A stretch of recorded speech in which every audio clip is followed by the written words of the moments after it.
Saudara, kemarin adalah batas akhir waktu yang diberikan pemerintah Indonesia untuk menghentikan kegiatan berjualan di platform media sosial.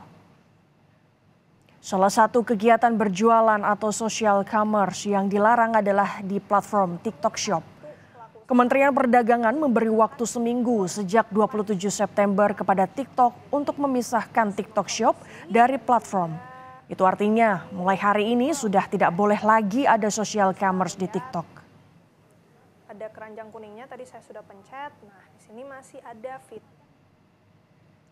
Merespons peraturan pemerintah untuk memisahkan kegiatan berjualan di media sosial dan e-commerce, tim TikTok Shop membuat pernyataan tertulis. Prioritas kami adalah tetap mematuhi peraturan perundang-undangan yang berlaku. Oleh karena itu kami tidak akan lagi memfasilitasi transaksi e-commerce di TikTok Shop Indonesia mulai tanggal 4 Oktober 2023 pukul 17 waktu Indonesia Barat. Menteri Perdagangan Zulkifli Hasan menyatakan pihak TikTok sudah bersurat padanya dan menyatakan patuh mengikuti peraturan di Indonesia. Mendak membolehkan TikTok dipakai untuk wadah berjualan bila TikTok membuat platform khusus e-commerce.